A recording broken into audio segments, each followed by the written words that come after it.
nesse momento que Deus cria o arcanjo. E eu tenho na Bíblia o momento exato da criação do arcanjo.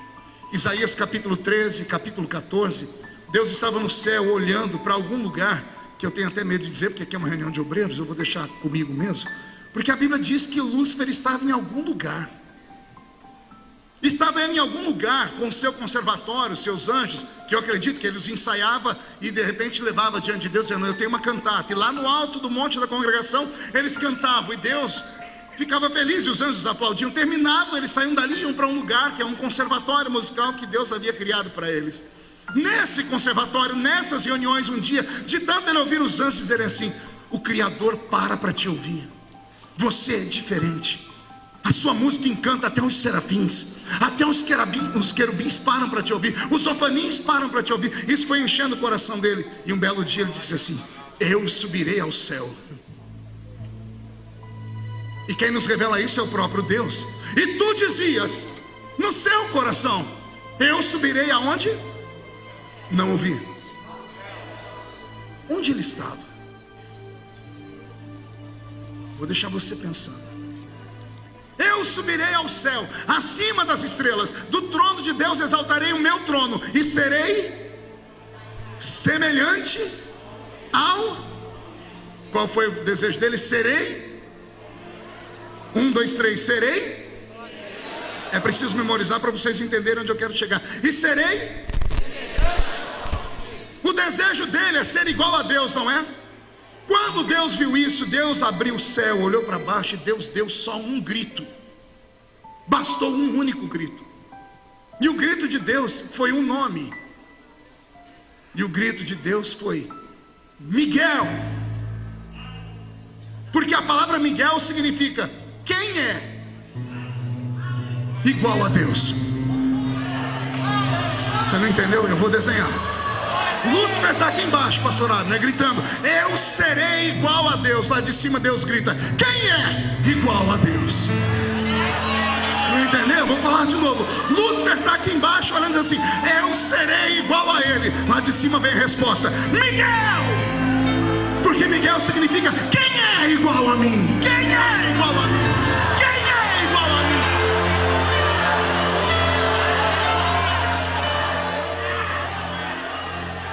Os sons e a palavra articulada traz a criação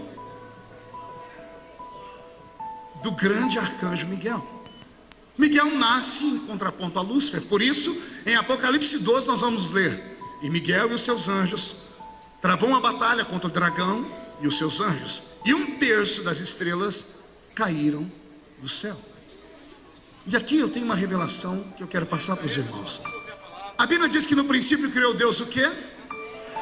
E esta terra que Deus cria no verso 1 parece não ser a mesma terra do verso 2.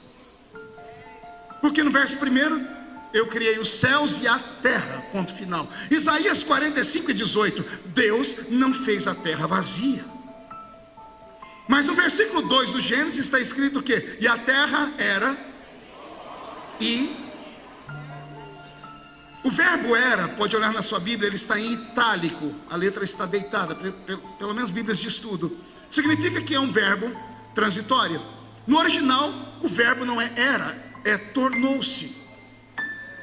A terra tornou-se sem forma e vazia. Houve um dilúvio pré-adâmico. Porque a terra do Gênesis 2, ela está submersa, ela está debaixo d'água. Deus vem recriá-la, ele tem que separar a água da terra. Separou o Senhor a água da porção seca. Aconteceu alguma coisa entre Gênesis 1 e 1, senhoras e senhores, e Gênesis 1 e 2, que Deus não quis contar para nós. É aqui que os nossos filhos se embaralham tudo, quando chegam na escola e a professora diz que houveram dinossauros na terra. E nós não podemos dizer que não, porque existe aí provas científicas. Existe como é que chama? Os ossos que eles encontram? Os fósseis.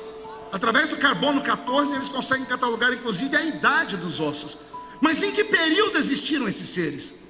Qual é a explicação da ciência para o sumiço dos dinossauros? Vocês sabem? Um meteoro atingiu a Terra, fez com que a Terra saísse da sua órbita, a Terra entrou no período glacial. Eu posso dizer que a ciência está de toda errada, só que eu também não posso dizer que foi um meteoro. Eu prefiro ficar com Jesus no capítulo 2 de Lucas. Eu via Satanás caindo do céu em forma de um raio. A estrela da manhã é arrancada do céu. A queda de Lúcifer e os seus anjos cria um problema. Pergunte qual? Porque no princípio criou Deus. Cadê o inferno? Onde está o inferno? O inferno não havia sido criado ainda. O inferno não é nem para os homens. O inferno é para o diabo e os seus anjos. Mateus capítulo 25. O homem vai para o inferno porque é um otário. Porque o inferno foi feito para o diabo e os seus anjos. Se Deus criou o inferno, em que momento Deus criou o inferno? Deus criou o inferno nesta queda. Quando a estrela maior cai com 1/3 das estrelas do céu, Deus precisa guardá-los em algum lugar. E ao guardar esses seres em algum lugar, Deus precisa aprisioná-los. Eu acredito que esses anjos que caíram sofreram uma metamorfose na sua composição, por isso se tornaram demônios. Anjos e demônios não são a mesma coisa. Anjo incorpora, sim ou não? Na sua igreja já teve uma visita do Zé Pilintra? Não? Zé Pilantra, Exu Caveira, Tranca-Rua, já apareceram lá? Você já viu algum irmão gritar, eis que eu sou Miguel? Não. Já viram a encarnação de Gabriel? Gabriel já encarnou na sua igreja lá? Não. Não tem. Anjo, pastor Abner, não incorpora. Demônio incorpora. Aconteceu alguma coisa na queda deles, quando Deus tira deles o brilho, a glória, porque Deus não pode destruí-los, porque eles são anjos caídos. São anjos criados pelo sopro da boca de Deus. São seres eternos, por isso não podem ser destruídos. Ao tombarem lá de cima, Deus os aprisiona. Pelo que eu entendo, meu pensamento, Deus os aprisionou nas águas da criação da terra, do versículo 1. Deus mudou a sua composição, aprisionou eles nas águas por um tempo, lá eles ficaram até a criação do inferno. Quer ver que interessante? Demônios incorporam no corpo humano, porque eles têm habilidades com água.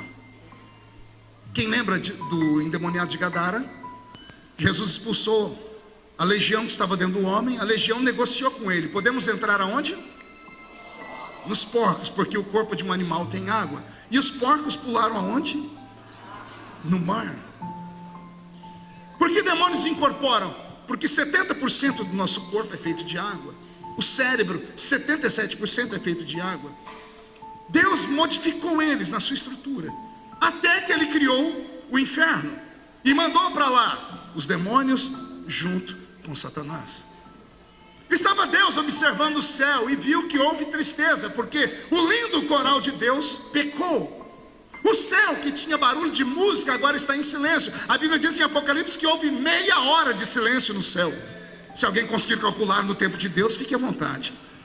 Meia hora depois de silêncio no céu, Deus quebrou o silêncio, porque tudo que Ele criou pelo poder do sopro da sua boca. Deus agora se levanta, senta nas asas de um querubim e sai do céu e vem até esta terra que estava destruída. Ao olhar a terra destruída, o Senhor sentiu o desejo de reconstruí-la, e agora Ele começa a reconstruir a terra. Nós temos tudo isso na Bíblia.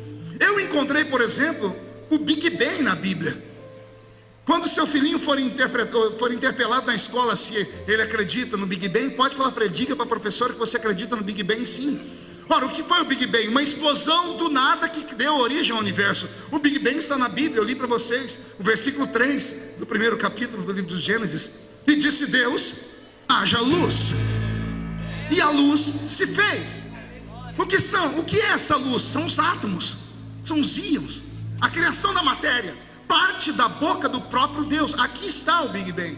Então Deus começa a construir e a reconstruir este universo e colocar ele em pé de igualdade com o céu, só que em uma outra perspectiva.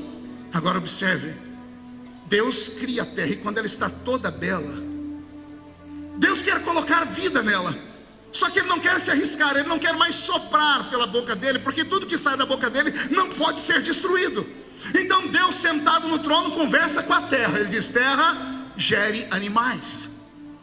E a terra começa a usar